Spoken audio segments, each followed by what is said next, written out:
Fala galera do Vasco, saudações vascaíno, Washington Cunha aqui no canal falando de Vasco, trazendo aquela resenha pós-jogo, né? Jogo do Vasco ontem. Antes de a gente estar falando sobre isso aí, sobre as polêmicas e tudo mais, peço a você aí, curta, se inscreva, aperte o sininho para receber notificações de todos os vídeos que a gente lançar aqui na plataforma. Tá ajudando aí, né? O canal falando de Vasco aí a crescer cada vez mais. Desde já, meu muito obrigado, galera.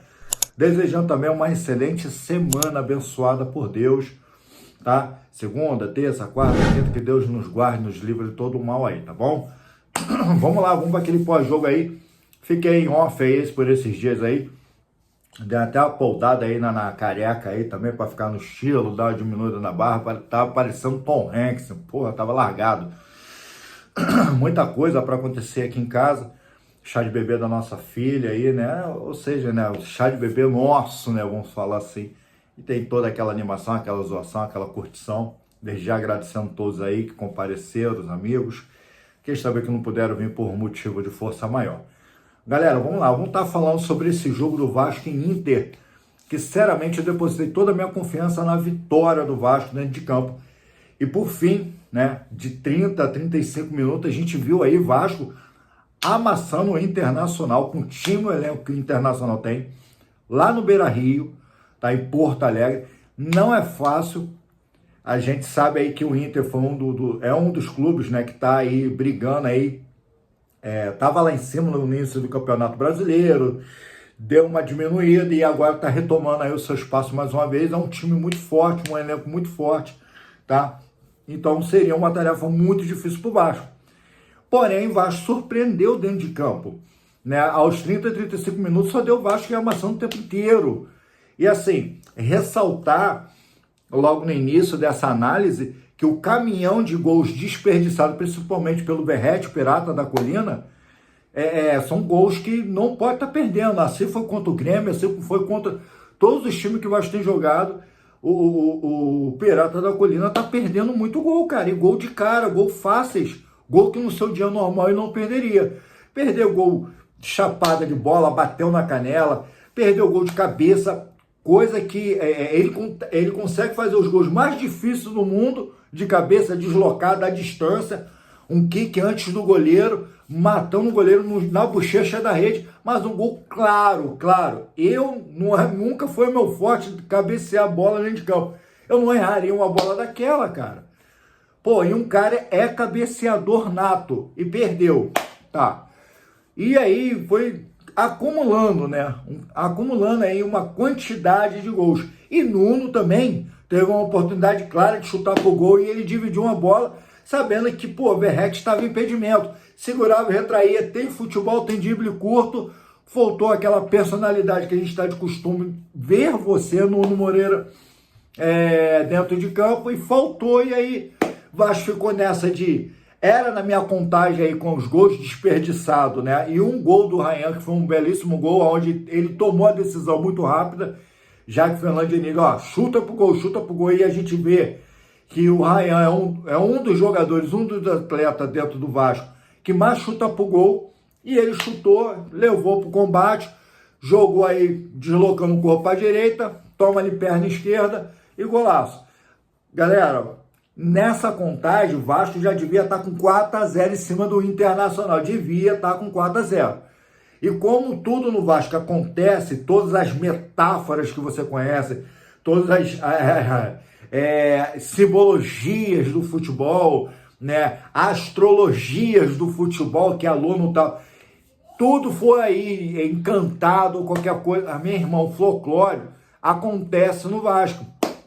E Vasco com 35 minutos passou a tomar sufoco do Inter. Então tomamos ali um chute ali que bateu na trave, tomamos ali uma falta que bateu na trave, e Léo Jardim fazendo defesa aí para salvar o Vasco.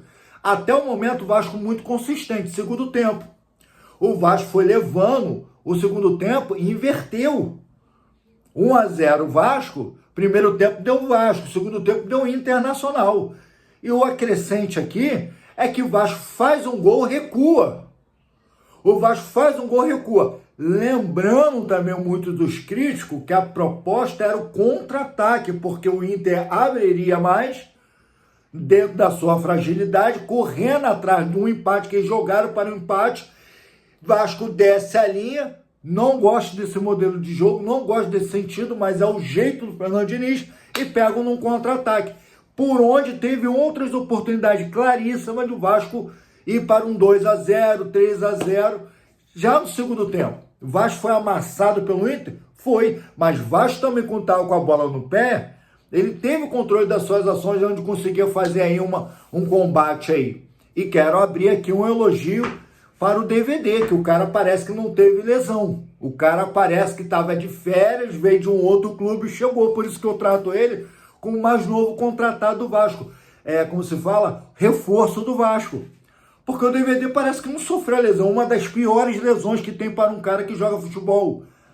DVD fazendo pivô, DVD dividindo bola, DVD correndo, DVD, e está muito fora de forma ainda, mas ganhou uma minutagem maior nesse jogo contra o Inter. Então a gente pode considerar ele como esse esquema tático para aquela galera que é independente de Felipe Coutinho, que não precisa e depende. E eu até prefiro o DVD, tá, do que o Felipe Coutinho dentro de campo. Exatamente por esses motivos. Dá mais poder ofensivo, tá, e defensivo também, já que o cara correria.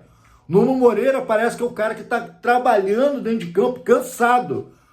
Parece que ele trabalha cansado, mas é um cara muito importante também. E o lado esquerdo do Vasco tem um modelo de jogo que eu gosto, que trabalha os três ali.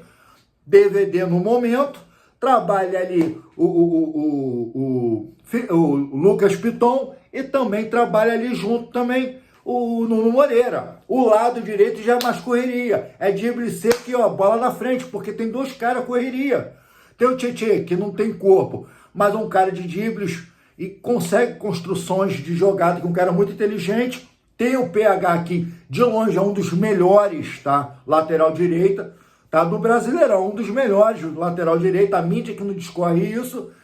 E o Ryan, cara. E o Ryan, que ele com todos os erros e acertos, é um cara que também dá muito poder ofensivo pro Vasco, entendeu? E tromba bastante, tromba. Então, assim, tem dois modelos para se jogar. E o meio de campo ali, eles trabalham junto com como foi o Hugo Moura, né, e o Tietê.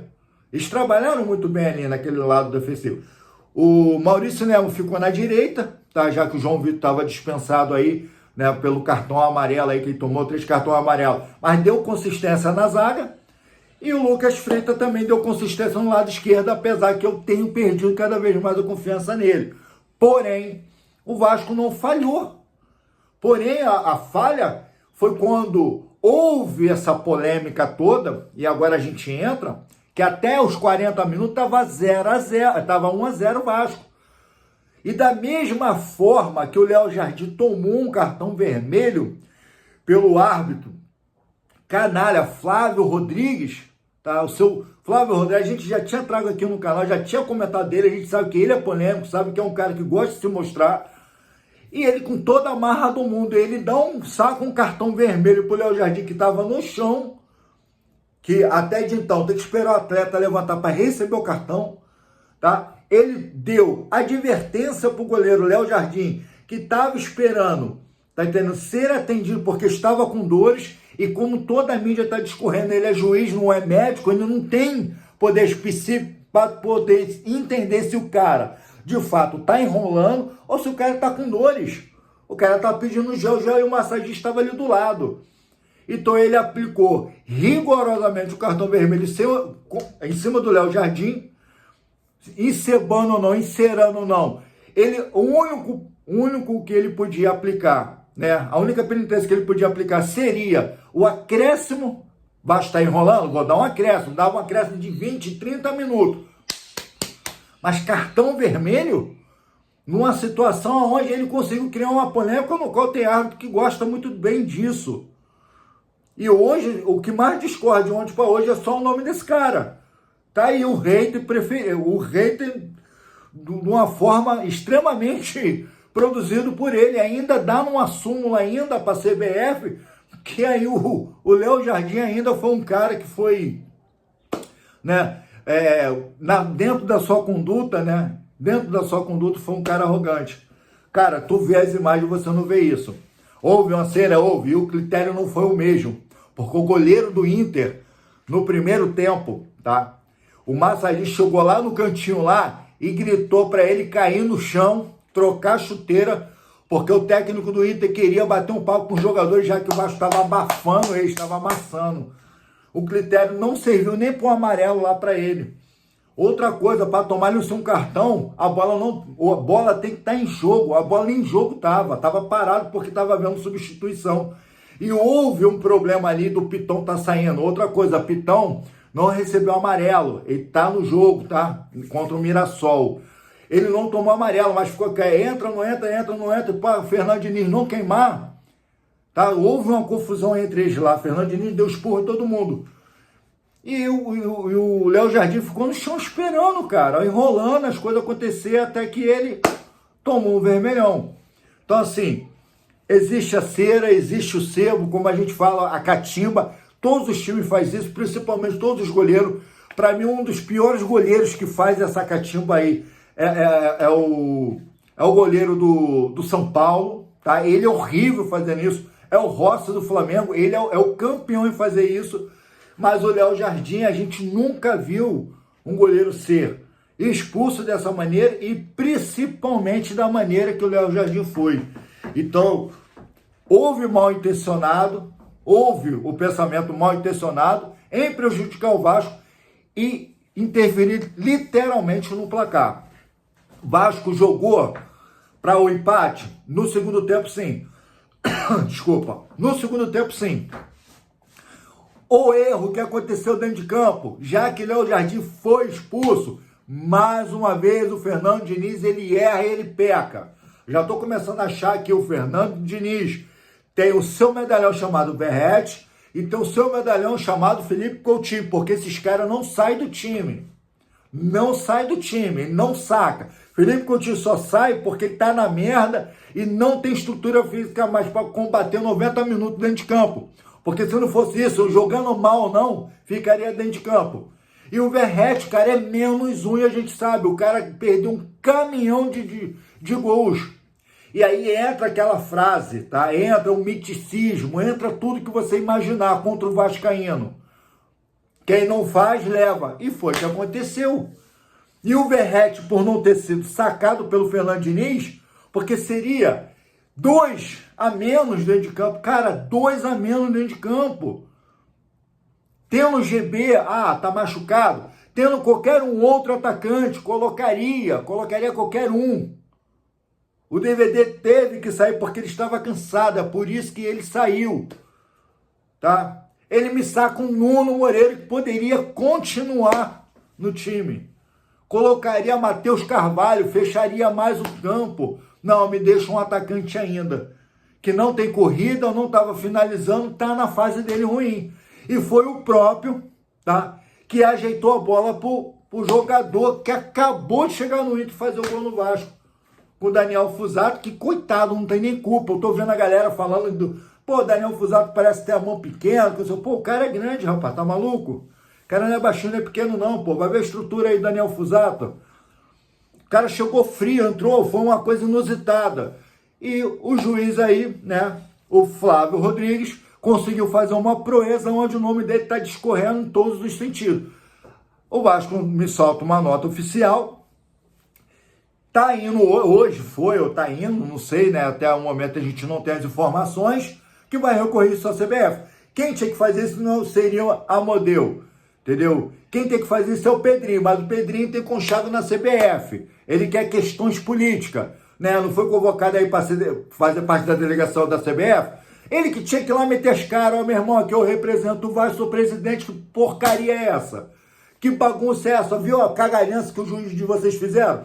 E vai ficar mais do menos. Porque vai dar uma penitência pro juiz aí, talvez se rolar, de 3, 4 jogos, vai ser 15 a 20 mil que ele menos dele jogar. Tem que mandar, tem que ferrar a vida desse cara. Tem que ferrar. Tem que botar ele para fazer uma reciclagem. Tem que botar todos os cursos para ele refazer tudo de novo. Tá entendendo? Mandar ele ficar uns jogos aí sem apitar e depois sim, com a consciência da merda que ele fez contra o Vasco, voltar a apitar. E agora eu falo que, de fato, quem vai sofrer essa penitência não vai ser o juiz, o doutor Flávio, né? Doutor, né? Que eu aprendi que senhoria, magistrados, são chamados de doutores, né? Como médico. Eu não sabia que juiz era doutor, né? Mas o doutor Flávio Rodrigues, né? Que sabia se Fernando Diniz, o Léo Jardim estava ou não estava com dores, tá? Não vai receber penitência nenhuma. Vai ser o Verrete. Vai ser o Verrete que deu uma entrevista falando que o jogo foi roubado, que o Vasco não aguenta mais, foi roubado lá no jogo contra o Grêmio, de fato, não deu pênalti, puxaram a abraçadeira de capitão do cara, tá entendendo? E foi roubo que fizeram, foi roubo, interferiu diretamente e tava aí, alegando que era roubo. Ele vai ser convocado para aparecer lá no TJD, vai pegar um gancho de alguns jogos e ainda talvez pagar uma multa. Isso de fato vai acontecer. Os valores são invertidos. Mas o juiz, Rodrigo, não vai. O doutor, né? Agora, quando ele for apitar um jogo do Vasco, ele tem que ser mencionado como doutor Flávio Rodrigues. Tá? Que é um baita de um trapalhão. Quem se deu bem foi o Inter. Agora, levando no modo geral, o empate pro Vasco fora de casa foi ruim? Não foi ruim. Não foi ruim, mas poderia ter saído com a vitória. Se eu não fosse o erro do Fernando Diniz não ter tirado o Verrete, tá? Não tivesse recuado o time tanto quanto recuou, por isso que eu entraria com tirar o Verrete, colocava o Matheus Carvalho, tá? Que ajudaria muito mais ali o meio de campo, preencheria mais. E também essa patetagem, bananagem, tá entendendo? Que esse calhorda, esse sem vergonha desse juiz, doutor, né, Flávio Rodrigues, cometeu contra o Vasco. Prejudicou o Vasco. PH tá fora do próximo jogo, no sábado contra o Mirassol. E o Léo Jardim, que é o melhor jogador em campo do Vasco. E ele não vai sofrer nada, tá? Piton tá relacionado, beleza? Vamos aqui rapidinho, vamos lá. Fortaleza do Bragantino, 3-1. Fortaleza aí vencendo aí o Bragantino. Mirassol empatou com Vitória. Vitória reagindo aos poucos, mas está reagindo. Sport Recife Santos foi 2-2. Que jogo polêmico pra caramba também. Com expulsão do Santos aí, mas conseguiu. Sport estava com 2 pontos. Estava com 2 gols. E Santos com -1 conseguiu lá empatar. Botafogo e Corinthians 1-1. Palmeiras e Grêmio. Palmeiras venceu de 1-0. Aqui que me arrebentou nas minhas postagens aí. Cruzeiro e Ceará. Meu irmão, tinha feito um trio ali, parada dura. Os 2 resultados bateu e Cruzeiro vai e me perde pro Ceará. Lamentável. São Paulo me dei bem. São Paulo e Fluminense 3-1. São Paulo reagindo aí. Tá reagindo. Tá? Depois do 3-1 em cima, que o Vasco deu lá na casa dos caras, os caras tomaram vergonha na cara. Agora estão reagindo. Bahia e Juventude. Bahia arrebentou Juventude com -1 expulso. Mais um forte candidato ao rebaixamento ao Juventude, tá? Internacional e Vasco 1-1 e Flamengo venceu o Atlético Mineiro, que tá cheio de crise lá, tá? O próximo jogo vai ser Vasco e Mirassol, lá na casa dos caras, sábado, às 18h30. A gente vai estar aqui cobrindo aqui, beleza? Agora a gente tem que focar em quê? Em Copa do Brasil, né? Quarta-feira agora, Copa do Brasil, às 19 horas, tá? 19 horas, Vasco CSA. Vasco vai estar viajando, vai estar aí fazendo seu treino hoje, vai estar fazendo seu treino amanhã, vai estar viajando, terça-feira mesmo, e vai enfrentar o CS lá. Oitavas de finais são 8 jogos, tá, galera? Então, CSA, qual é a novidade? O técnico foi mandado embora, porque CSA está jogando a 3ª divisão, eu acho que é a 4ª ou 5ª derrota deles lá. Eles estavam cogitando jogar aí com reserva. Mas, como se trata aí na Copa do Brasil, eu acredito que eles vão entrar aí com os titulares. E, pô, se a situação por baixo está ruim, imagina para os caras na 3ª divisão ainda jogar a Copa do Brasil. Então, vamos ver aí como vai ser esse jogo. Que Vasco aí vence o primeiro jogo e decida aqui em São Januário. Depois a gente vai ver qual vai ser a próxima pedreira do Vasco. Beleza, galera? Ó, deixando aí pra galera aí, ó. Curta, se inscreva, aperte o sininho para receber notificações de todos os vídeos que a gente lançar aqui na plataforma. Beleza? Vamos ver aí se quarta-feira eu entro com a live, vou estar confirmando amanhã direitinho. a gente entra na live aí, reagindo aí ao jogo do Vasco, o CSA na Copa do Brasil, torcendo para a vitória do Vascão, e dentro de uma live, beleza, galera? Ó, mandar um abraço aí pra galera aí que entrou na live ontem aí, e eu não pude participar, se inscreva lá no canal deles lá, tá? É o do Marcos, Fala Comigo Vascão do Marcos, e Garage Esporte Clube, Steel, beleza? Essa galera aí também tá fechada aqui conosco. Ontem, ó, depois, chá de bebê no sábado e domingo é só limpeza, meu irmão. E a limpeza o bicho pega, beleza? Então, dá uma continuidade, normalidade, vamos que vamos. Uma semana abençoada pra ti. Fui!